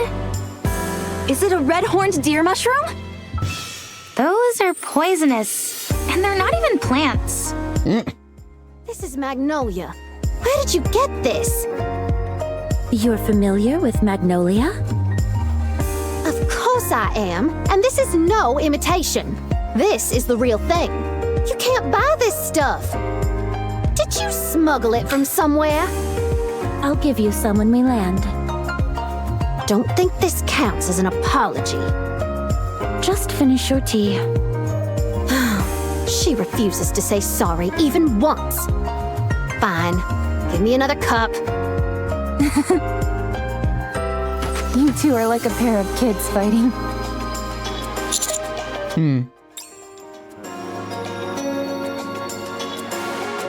After the minor imbroglio, everyone except Dorothy meets in the control room. Alfred speaks in its usual cheerful tone. Once it reaches its destination, the Utopia will cease to operate. This will be its last voyage, dear passengers. What? Thanks to Eleg's help, the core efficiency has improved and the generators were upgraded. However, many of the systems here are antiquated and cannot be repaired. There must be a way. It is fine, dear passengers. Once the passengers were all gone, the Utopia had fulfilled its purpose. This should have happened long ago. Whatever needs to be fixed, I'll fix. If I bring litter along... Thank you for the offer. But you must know how difficult it is to send materials to such a remote location. This is also a massive cruise ship, nearly the size of a small city. We must put to rest those who remain in our hearts and bless the lives of those still living. In departing, we offer our blessings to all those who were aboard this vessel.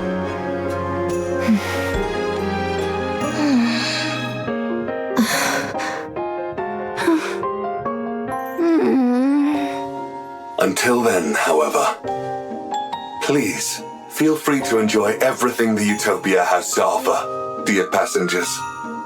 Delicious meals, luxurious amenities, a safe environment, abundant supplies, comfortable sleeping quarters. Everything you can possibly want can be found aboard the Utopia. The Utopia. Enjoy your life to the fullest. On this paradise at sea. Woohoo! Let's boogie! Oh yeah, it's party time!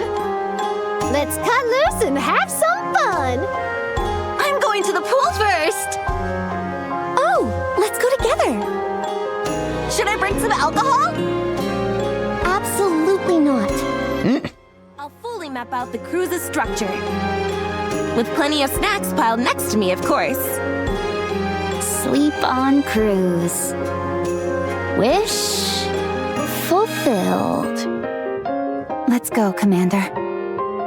Let's enjoy everything the Utopia has to offer. Okay. Let's go enjoy. We must put to rest those who remain in our hearts and bless the lives of those still living.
A party is taking place on the deck.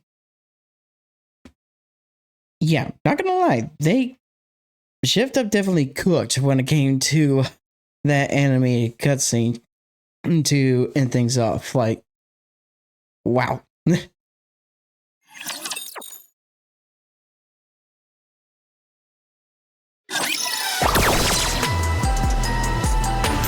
So now even the ship is pretty much all lit up with the light show and everything that's going on. Sweet. Oh, and 2 lost relics showed up. Oh, there's one.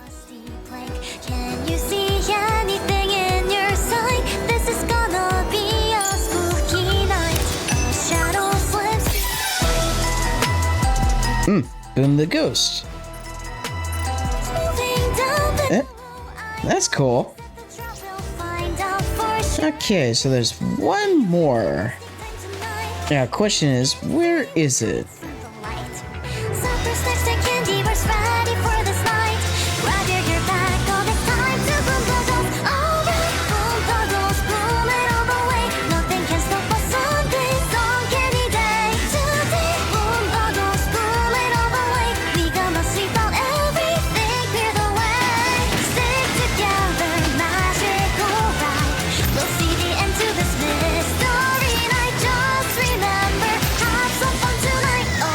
Shall proceed in that direction.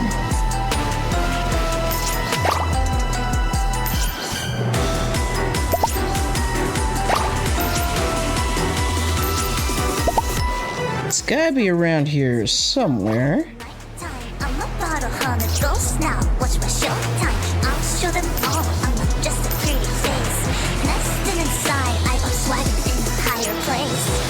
Tiptoe turns to a speedy dash. Thrill kicks in like a thunder crash. Feel the chill when the upcoming heat. Heart is pounding to a Oh, there it is.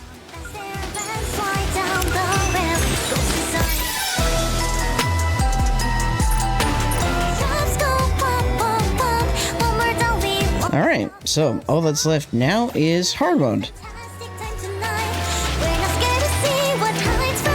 which we should have access to.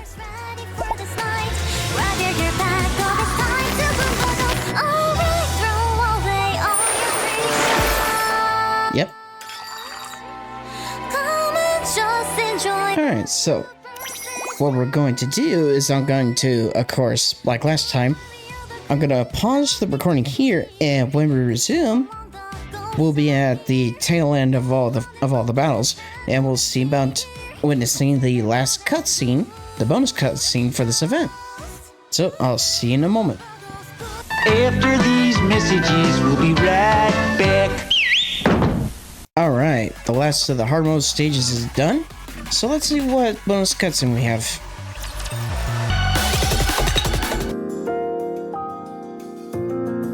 With admirable dexterity, Dorothy adroitly sets down the teacup in front of me and Rappy with a solo clink. Oh, I think we're back at Dorothy's room in the Ark. Rappy and I are drinking tea in Dorothy's room. How do you like it? It's nice.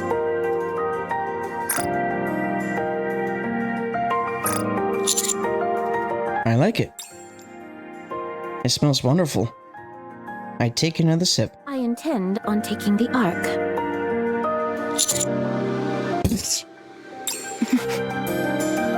Try and stop me. I'll do just that. With everything I have. Because I'm your friend.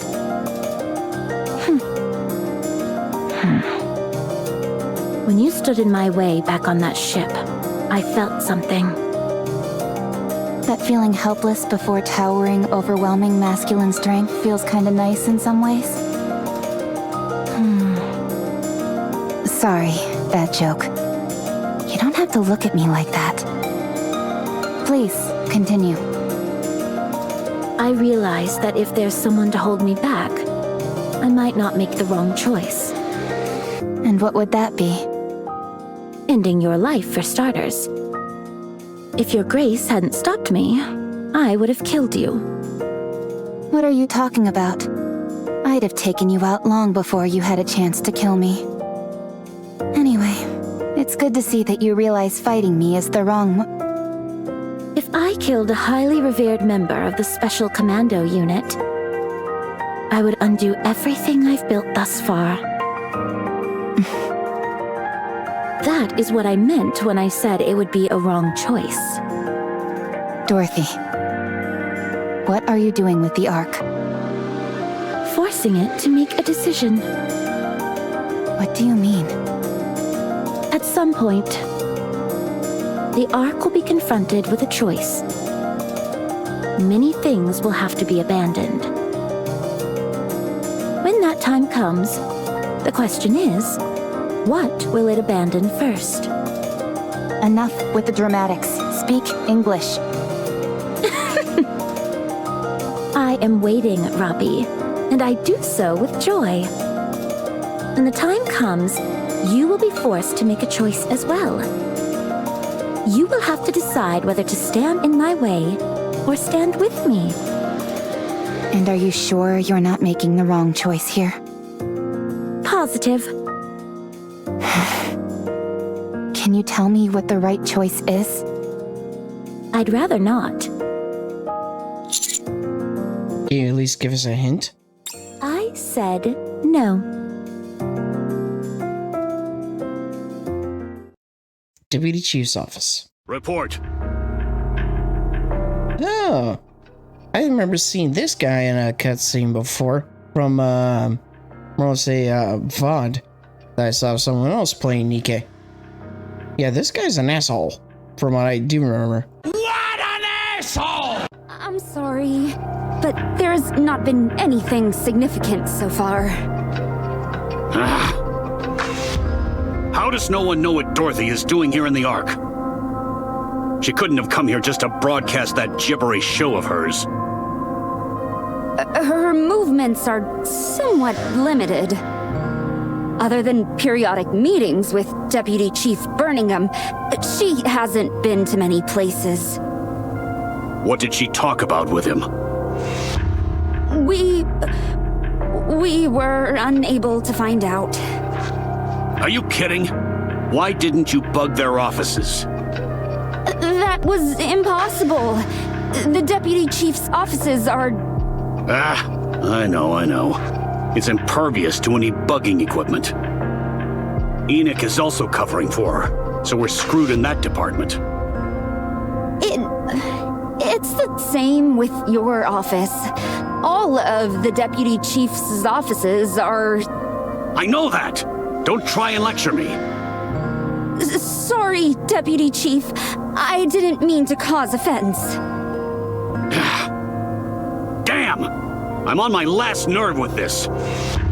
There's no way a pilgrim would stay here without a purpose. She's got something up her sleeve. I'm sure of it. Why did she go help with that cruise ship investigation on the surface? There is no way to know. It appears that she was simply lending assistance. Don't be absurd. I'm positive there's something bigger behind all this. Were you at least able to bug the ship? We did plant bugs in some supplies provided by Macilis, but we're unable to record anything intelligible. We suspect it could have been due to distance, or other adverse conditions. Useless! Completely useless, all of you! It might not be very important, but we did record one word that was rather unusual.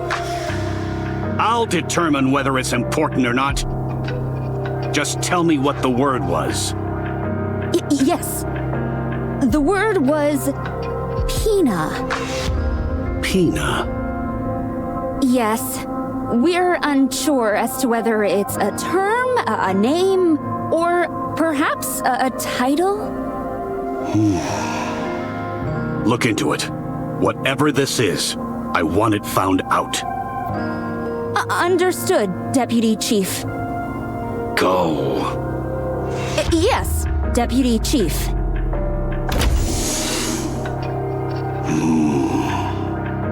Pilgrim. Dorothy. I don't know what you are up to, but I'm going to find out. No matter what it takes. No one can threaten my kingdom. No one.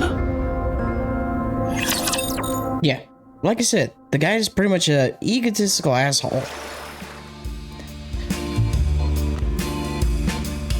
But, fun fact, I think one of the main times I actually saw him appear was, specifically, I think, in chapter, or more or less the chapter that involves the invasion of the Ark. He's kind of involved with that. But again, that's pretty much going to be for another time. That may be potentially one of the chapters that we end up going to with my grind to get gems for doing pulls for Dorothy and the other summer NIKKEs. Commander, the disruptive elements have been removed. May we continue our date now? So, with all that done, we can now see about going on a spending spree in the shop. Oh. So after all the bonus cutscenes and whatnot, pretty much all the festivities have ended. Huh. It's kind of interesting.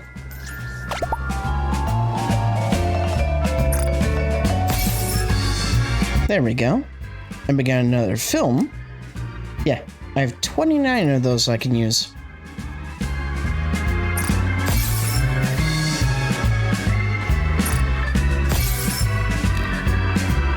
And we got a Boon the Ghost Lobby application.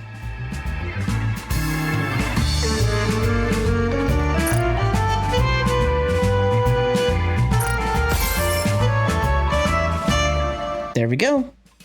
We got all the challenge stuff. So now shopping spree. Actually, just before that, might as well clean the rewards for this. Or more or less the next mission milestone. Okay, now the shopping. And first things first, vouchers. Yes, we have 53. Very nice. And of course we'll get the special title. And now we'll get the stuff for the recycling center. So yeah, hopefully the plan is to more or less go through as much of the campaign as possible, and then more or less after that, then pretty much before the banners end, at least with Dorothy's banner, we'll then see about doing pulls, not only on potentially Dorothy's banner, but also on Elg's banner, and even Sakura and Rosanna. But if anything, I'll prioritize Elg and Dorothy, because their banners will end first. I still have a decent amount of time for Rosanna and Sakura, but of course I do want to ideally get enough gems to potentially pull for them, along with Dorothy and Elg. Yep, definitely get some more core dust. So yeah, that's pretty much it there. So, pardon me, had to stretch. But pretty much with that, Boom the Ghost is officially done. And given the context of the bonus cutscene, yeah, Dobon definitely seems like he's going to be trouble in the near future. Potentially with, I don't know, maybe the upcoming main campaign chapters? Or mainly the new ones that are going to be added at some point in the next update, I believe, which is going to be chapters, I think 39 and 40, I think those are the numbered ones. But the next two story chapters are pretty much going to be added, I believe, in the next upcoming update, which I think is going to drop after Boom the Ghost pretty much ends in terms of time. So pretty much before that point, we're going to see about doing what we can in terms of the main campaign, so that way we can progress, get some more context in terms of the story, and also primarily get more gems first and foremost, but also get more of other resources such as core dust, credits, and battle data, so I can then further upgrade my roster and make them overall stronger to potentially then progress through more of the tribe towers. But of course, that will pretty much all begin with pretty much the grind prior to the pulls next time. So, in our next session for Goddess of Victory NIKKE, we're going to pretty much begin the grind through the campaign, get some more of experience more of the story, especially for stuff I haven't seen personally, and also get gems and other resources prior to doing our pulls for some summer NIKKEs. So until then, I hope you all have a fantastic day, and take care.